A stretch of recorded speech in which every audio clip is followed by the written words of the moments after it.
Olá pessoal, sou Flanca Taídes, do canal Historiando a Verdade. É, eu vim aqui dar sequência, né, ao livro do Hobsbawm. Eu parei no meio de uma live, até porque o celular estava ultra carregado e ele acabou parando, tá? Então, só para ter uma ideia, eu vou mostrar para vocês aqui alguns livros que eu tenho que trata da Segunda Guerra Mundial, tá? Segunda, Primeira.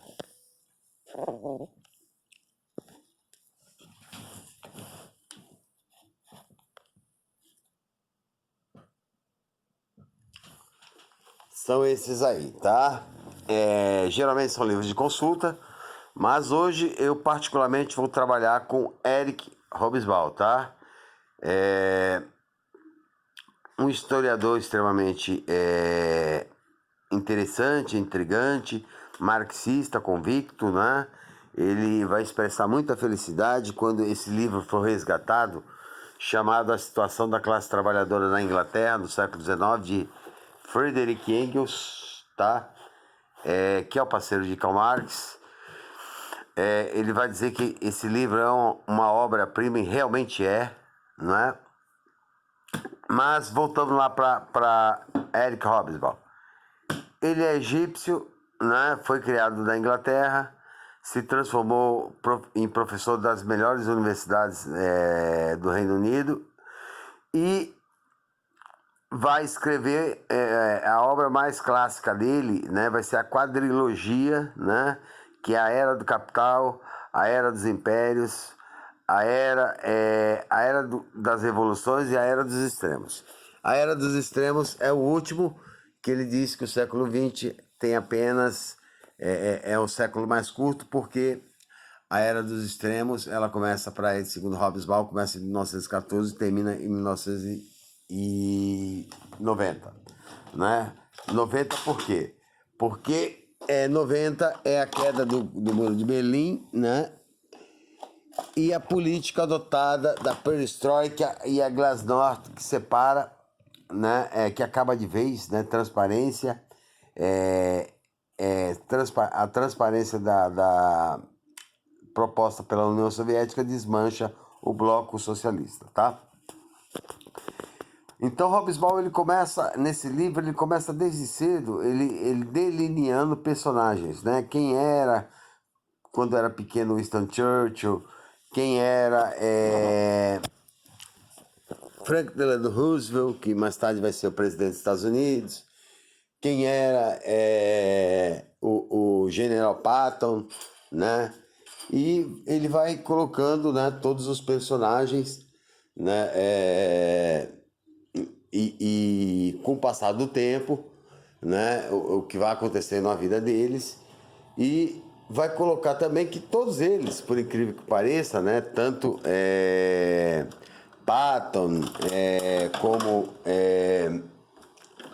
o Winston Churchill, como Tojo, que é o líder do exército japonês, como Charles de Gaulle, como, enfim, como todos os outros personagens, né, que são, na Primeira Guerra eles são coadjuvantes, né, Hitler também, né, coadjuvante, e na Segunda Guerra ele já tem papéis de líderes, né, Hitler já é o Führer, né, Mussolini já é o Duce, né? Franklin Delano Roosevelt já é o presidente dos Estados Unidos. Tojo já é o líder do exército japonês e assim por diante, tá? A guerra começa por um motivo fútil, a morte do arquiduque Ferdinando do Império Austro-Húngaro, que exige providências rápidas, que não é tomada pela Sérvia, e aí eles entram em guerra, e aí a guerra vai ser declarada de país em país em país, não é? Até que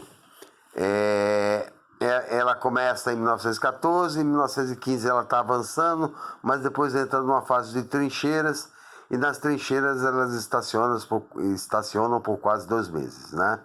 Sendo inclusive obrigado a ser utilizado naquela época já gás letais, né? Como o cloro, como o agente laranja, né? E que muita gente morre nos guetos, apodrecem, né, nas linhas, né, de que se escondem, né? E Hitler, né, ele vai ser ferido em guerra, né? Ele vai ser ferido, vai ser levado para o hospital, ele não consegue, ele não aceito no exército alemão, ele vai se tornar soldado de outro exército, né? E Adolf Hitler, né, quando ele volta para casa, ele descobre que a Alemanha tinha assinado aquela chamada paz humilhante, o Tratado de Versalhes.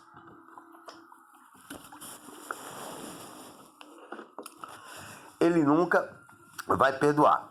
Já nos anos 20, ele vai tentar dar um golpe contra o Estado alemão. Ele vai fracassar, vai ser preso, e na cadeia ele escreve a obra clássica dele chamada Minha Luta, onde ele destila ódio contra o marxismo, contra ciganos, contra judeus, contra todo mundo que não fosse da raça ariana, tá? Ele vai começar a crescer porque ele é um brilhante orador, não é? Ele vai começar a ganhar apoio das massas, e por fim, quando a pseudo-ameaça, né? Marx diz isso: a história, quando se repete uma vez, ela é tragédia, pela segunda ela é farsa, né? A Baviera, a burguesia, né? A elite alemã, com medo da pseudo, né?